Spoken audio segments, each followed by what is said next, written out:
can disregard like wicked and be compassionate at the same time. I think that I don't want to say that fear and compassion are equal and opposites, but in the same way that fear is this kind of like root emotion, compassion is the most elevated emotion, expansive emotion that the cells can feel, whereas fear is for sure the most contracted and the heaviest and the most root emotion.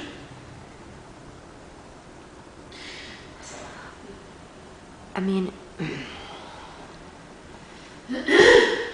it's kind of like a clue, fear. So, Clue, yes. Yeah, in no way are you trying to like obliterate it from your awareness or your life, because just like we were talking about the releasing of pattern, it seemed like the awareness of fear would just be the awareness of the necessary thing to do to come into the moment or to become more safe or whatever it is, to allow your body to be more still on the ground, so that fear is then kind of like not a friend that you want to multiply, but right. that you need to notice. Exactly. That you must notice in order to figure out like what's going on. Right. I mean, fear is a sort of mask for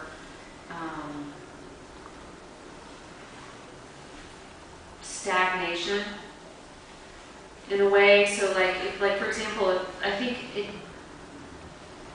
your statement about it being a clue is really good, Mm-hmm. because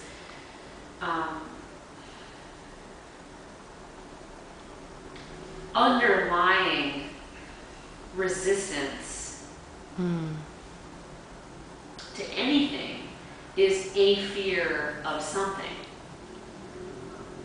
So underlying a resistance to anything is a fear of something, right? And so we could say like underlying resistance is fear, but that's not as helpful as a fear of what?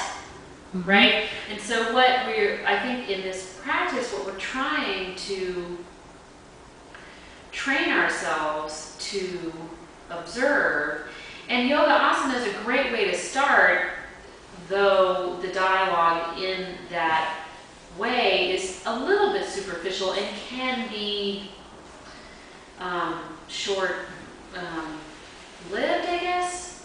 It can be, but it doesn't have to be.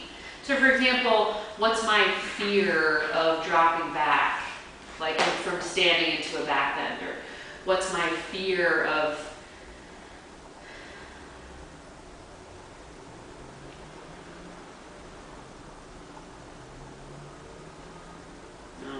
trying an arm balance, that looks really hard? Or is there a fear, or whatever? I guess what I'm saying is there is, for a lot of people, a fear of like X. I fear I'm going to break my neck, or I fear I'm going to hurt myself, right? Usually it's that, right? So if you ask yourself, well, in what way would I hurt myself, and what would really happen if I hurt myself? Then you start to have this more interesting dialogue about what the thing that's making you afraid of really means to you. Does that make sense? Like, because it, like, and again, I don't want to get stuck on Hatha Yoga necessarily, because I did do, very much intend for this discussion to be about, yoga and transformation, of which Hatha Yoga is a small part. I mean, it's a big part in our cultural experience, but in a more historic and energetic way, yoga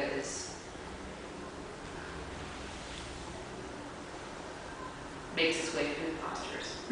The postures are, as I said last week, these sort of way stations in the body.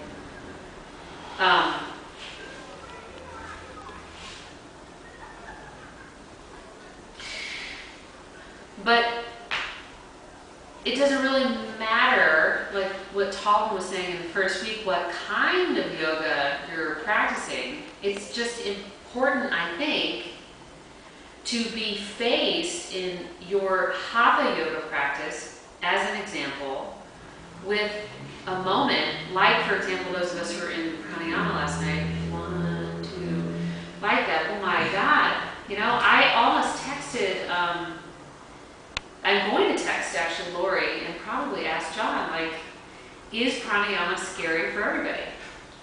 Because this woman was like, she asked a really good question and wanted like an answer, like happens a lot for first timers. And I explained what I love to talk about tonight, and I kind of started about talking a little bit about last week, which is the sort of layers of the body and how emotions live in the tissue and how the breath underlies even that. And so when I gave her a kind of a, like, I hear what you're saying, but it really is based on what you're coming in with, that you're sort of like here to be still with and observe, and she said, that's really scary. I didn't know what else to say except, yes, pranayama is really scary. And I started trying to like give her some feeder even more, and then I just kind of like realized, you know, that's sort of all I have to say about it. So we could even talk about the hatha yoga practice of pranayama, or hatha yoga practice in the physical postures. And agree, I think, that there are plenty of moments in which you are confronted with resistance, which shows up in so many different ways. And we should talk about this a little bit and see if you guys can share moments of time in your practice when you have experienced resistance. And we ought to like go a level deeper and say, okay, so if that was a moment of resistance, like for example, I can't go farther in this forward fold, or I don't want to push up into this back bend, or, you know, I'm not strong enough to go into handstand or whatever. All of those 3 examples are all examples of resistance. What is the fear that lies underneath that?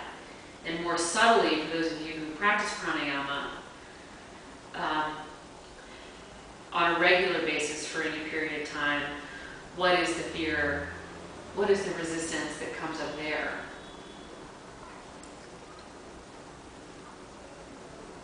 Does that make sense? In pranayama, when you say there, is that what you mean? Yeah, what is the resistance that comes up in pranayama? Mm-hmm. Well, let me just, like in general, if you look at asana and pranayama, there are 2 aspects essentially of the same path. So yoga, I'm just looking in a more general way, I see it as more kind of an approach of struggle. Right. To some extent, you know. Yoga itself? Yeah. Okay. Because you basically have the discipline to be a fighter, to fight to some extent. I mean, to be not a you don't kind of totally flow with existence. Essentially, you essentially structure yourself and structure your practice, structure your life in such a way as to